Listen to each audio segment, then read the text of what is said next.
देखो बच्चों, पाठ 2 भारत की सांस्कृतिक एकता। प्रस्तुत पाठ में बताया गया है कि सदियों से भारत की एकता तथा अखंडता को धर्म, जात, रीति रिवाज, भाषा आदि के आधार पर खंडित करने के लगातार प्रयास किए जाते रहे हैं। परंतु भारत में एक अनूठी सांस्कृतिक एकता के चलते वे प्रयास सदैव विफल हुए हैं। इसलिए भारत आज भी संपूर्ण विश्व में अनेकता में एकता के लिए प्रसिद्ध है। देश राष्ट्रीयता का एक आवश्यक उपकरण है। भारत भूमि की नदियों के प्रवाह को प्राकृतिक विभाजन रेखाएं बतलाकर तथा भाषा और धर्मों एवं रीति रिवाजों के भेद को आधार बनाकर हमारी राष्ट्रीयता के विचार को खंडित करने हेतु हमारे कुछ हित चिंतक इस देश को देश न कहकर एक उपमहाद्वीप कहते हैं। हमारी राष्ट्रीयता की चुनौती देने के निमित्त उत्तर दक्षिण, अवर्ण सवर्ण, हिंदू मुसलमान, सिख ईसाई के भेद खड़े करके हमारी संगठित इकाई को क्षत पहुंचाई। भाषा भी बवंडर उठाया गया, भाषा का बवंडर उठाया गया ताकि आपसी झगड़ों और भेदभाव से हमारी शक्ति का आघात होता है। प्राय सभी देशों में जात, भाषा और धर्मगत भेद हैं। संयुक्त राज्य अमेरिका में ही कई जातियां हैं, वहां भाषाएं भी कई बोली जाती हैं, किंतु एक केंद्रीय भाषा सबको मिलाए हुए है। स्विट्जरलैंड में जर्मन, फ्रांसीसी तथा इतालवी 3 भाषाएं बोली जाती हैं। फिर भी वह एक सुसंगठित राष्ट्र है। इंग्लैंड, ऑस्ट्रेलिया एक भाषा भाषी होते हुए भी भिन्न भिन्न राष्ट्र हैं। मानव की संपन्नता भेदों में ही है, किंतु इतने न होने चाहिए कि उनमें सामंजस्य न रहे। वैसे तो केंचुआ भी एक इकाई है, उसमें आंख, कान, नाक और हाथ पैर का भेद नहीं, केवल एक ही स्पर्शेंद्रिय सारी ज्ञानेंद्रियों का प्रतिनिधित्व करती है। तो क्या उसका जीवन नहीं चलता? मनुष्य अपने अनुभवों के बाहुल्य और उनके समायोजन तथा संगठन के कारण जीवधारियों में सबसे अधिक विकसित और श्रेष्ठ गिना जाता है।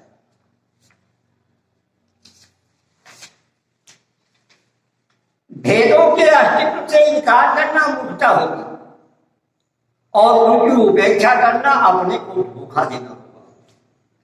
हमारे समाज में भेद और अभेद दोनों ही हैं। हमारे पूर्व शासकों ने अपने स्वार्थवश हमारे भेदों को अधिक विस्तार किया, जिससे हमारे देश में फूट की बेल पनपे और भेद नीति से उनका उल्लूट सीधा हो। हमारे अभेदों की अपेक्षा की गई या उनको नगण्य समझा गया, इससे हिंसा की मनोवृत्ति पैदा की गई।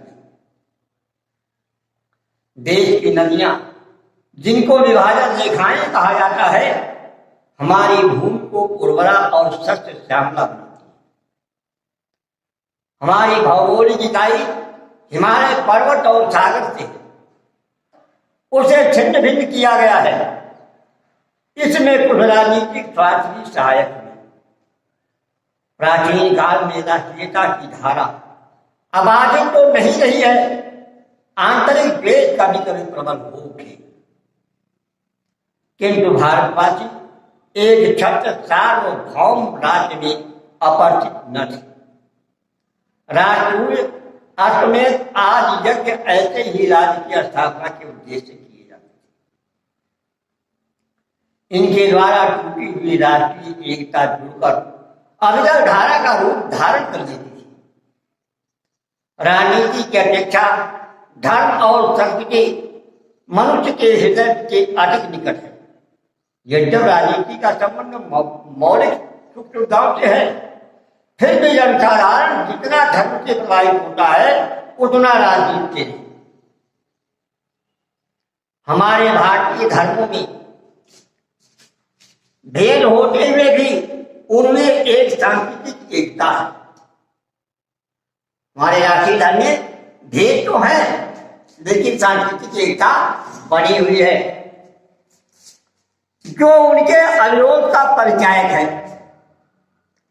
वही न्याय और तप मध्यम वर्ग की संयममयी भावना हिंदू, बौद्ध, जैन और सिख संप्रदायों में समान रूप से विद्यमान है। एक धर्म के आराध्य दूसरे धर्म में महापुरुष के रूप में स्वीकार किए गए हैं।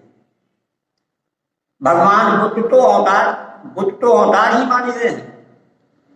कलयुग कल प्रथम चरण में बुद्धा अवतारे कहकर प्रत्येक धार्मिक संकल्प में हम उनका पूर्ण स्मरण कर देते हैं।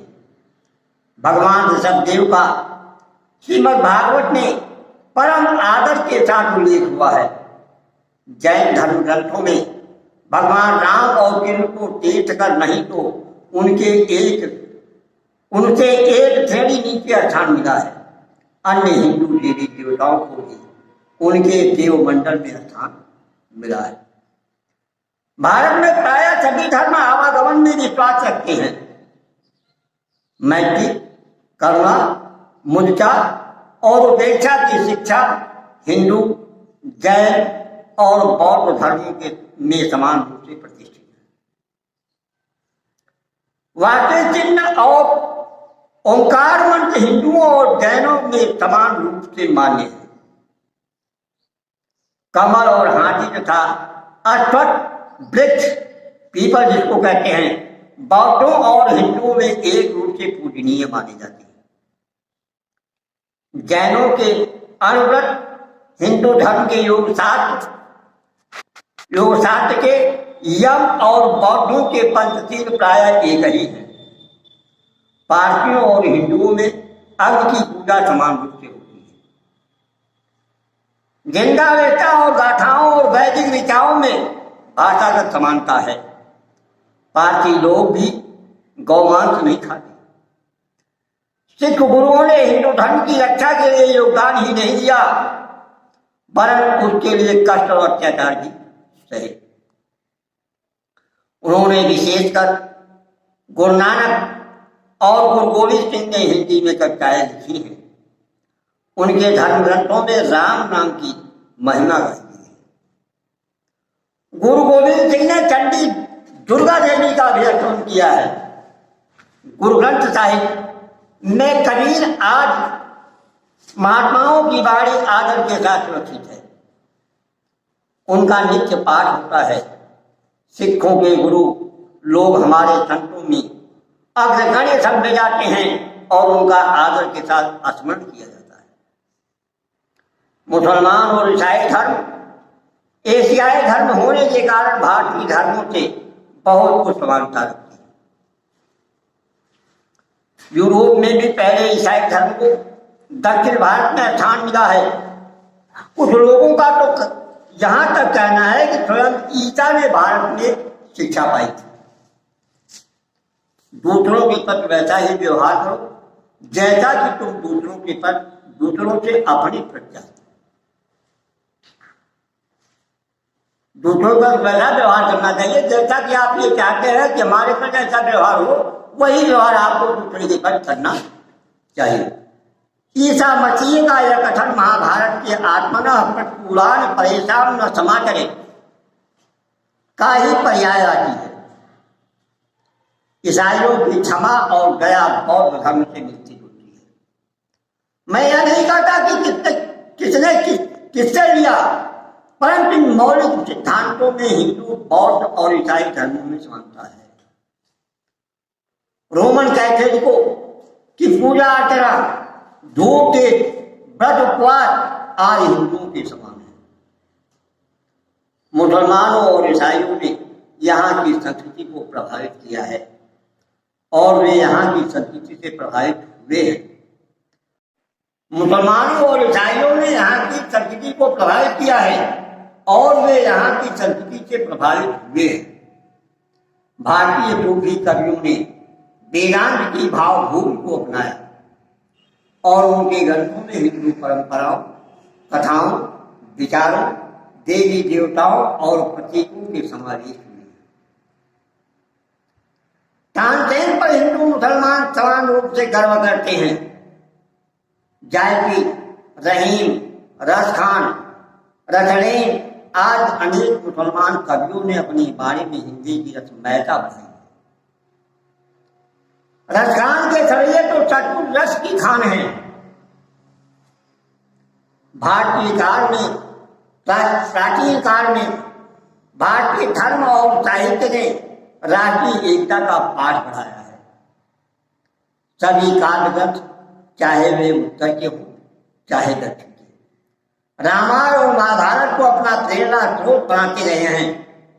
संस्कृत, प्राकृत और अपभ्रंश के अन्याय और काव्य ग्रंथ उत्तर दक्षिण में समान रूप से मान्य हैं। कालिदास के रघुवंश और भवभूत के उत्तर रामचरित में उत्तर और प्राकृतिक दृश्यों का बड़ी रसमयता के साथ वर्णन हुआ है। हिंदू तीर्थाटन में धार्मिक भावना के साथ राष्ट्रीय भावना की निहित है। शिव भक्त थे उत्तर की गंगोत्री से जानवी जल लाकर दक्षिणी सीमा के रामेश्वर महादेव का अभिषेक करते हैं। उत्तर में बद्री केदार, दक्षिण में रामेश्वरम, पूर्व में जगन्नाथ और पश्चिम में द्वारकापुरी के तीर्थाटन में भारत की चारों दिशाओं की पूजा हो जाती है। यही चार जो है भारत के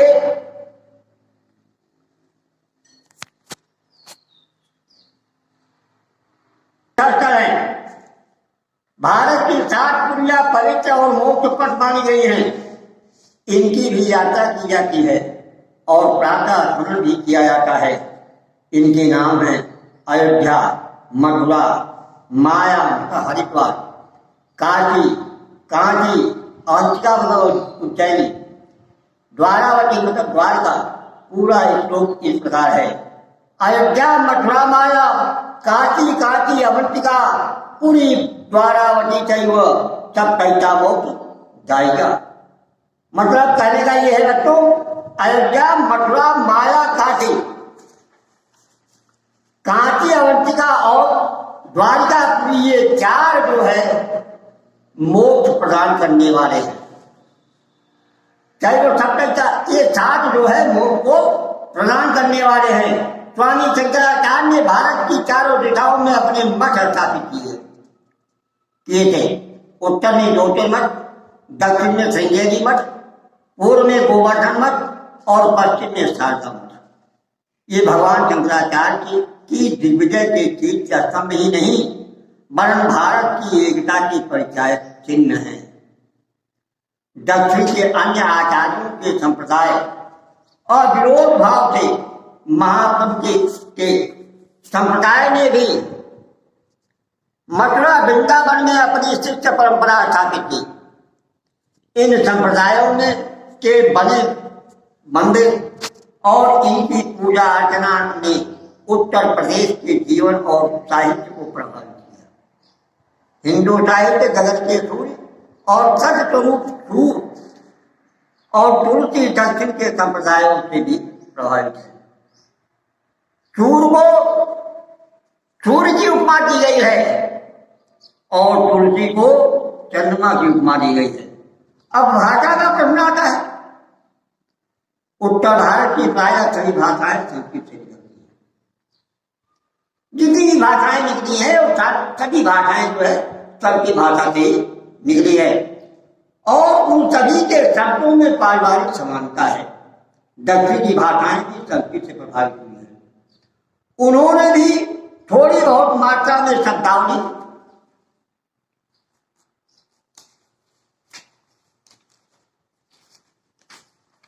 ग्रहण की, किसी ने थोड़ी तो किसी ने बहुत। उर्दू को छोड़कर प्राय सभी भाषाओं की वर्णमाला एक नहीं तो एक सी है, अगर एक नहीं है तो एक जैसी है, केवल लिपि का भेद है। यदि उसमें भेद है तो किसका है? लिपि का। मराठी और देवनागरी की लिपि तो एक ही है। संस्कृत की लिपि होने के कारण देवनागरी प्रायः सभी प्रांतों में पहचानी जाती है। उर्दू की लिपि भेद होते हुए भी हिंदी के साथ भाषा में सामने है। भाषा की जमीन और व्याकरण प्रायः एक से हैं। वेद बूटे फारसी अरबी के हैं। प्रेमचंद, अश्क, सुदर्शन आदि ने हिंदी में भी लिखा और उर्दू में। भारत की प्रायः सभी भाषाओं के साहित्य ने स्वतंत्रता की लड़ाई में योगदान किया है। भाषाओं का भेद होते हुए भी विचारों की एक ध्येयता रही है। भारत की विभिन्न भाषाओं के साहित्य का धूमिल इतिहास घुला मिला सा प्रतीत होता है। उसके बीच कोई अभेद्य दीवार न थी। मीरा गुजराती और हिंदी में समान रूप से कवित्री मानी जाती है। मीरा के गीतों से बंगाल भी प्रभावित हुआ। भूषण की रानी का महाराष्ट्र में भी आदर हुआ था। संत तुकाराम आज महाराष्ट्र के संतों ने अपनी कविता में हिंदी को भी अपनाया। विद्या पर समान रूप से हिंदी, मैथिली और बांग्ला के कवि माने जाते हैं। कबीर सरी से संतों का व्यापक प्रभाव रहा है। उन्होंने अपने दोहों से सारे भारत को बांध दिया। तुलसी की रामायण का मराठी, बांग्ला तथा अन्य भाषाओं में भी अनुवाद हुआ है। सूरदास के भजनों को प्रायः सभी प्रांतों के गवैयों ने अपनाया। बांग्ला के वंदे मातरम और जन गण मन राष्ट्रीय गीत बने। वेशभूषा, रहन सहन और शक्ल सूरत में भेद होते हुए भी भारतवासी अपने जातीय व्यक्तित्व से पहचान ली जाती है। हमारा एक जातीय व्यक्तित्व है। हमारी जातीय मनोवृत्ति, जीवन मीमांसा, रहन सहन, रीत रिवाज, उठने बैठने के ढंग, चाल ढाल, वेशभूषा, साहित्य, संगीत और कला में अध्यक्त होता है। विदेशी प्रभाव पड़ने पर भी वह बहुत अंशों में अक्षुण्ण बना हुआ है। वही हमारी एकता का मूल सूत्र है। इसके लेखक है बाबू गुलाब राय। तो बच्चों, इस कहानी का मूल भाव ये है कि हमारे भारत राष्ट्र में एकता के सूत्र में जितने भी संप्रदाय हैं या जातियां हैं, सब बंधी हुई हैं। सब एक हैं, राष्ट्र एक है। जितने भी यहाँ के बसने वाले लोग हैं, चाहे वो हिंदू हों, चाहे वो सिख हों, चाहे मुसलमान हों, चाहे ईसाई हों, चाहे जैन धर्म को मानने वाले हों, चाहे बौद्ध धर्म को मानने वाले हों, सब एकता के सूत्र में बंधे हुए हैं। अभ्यास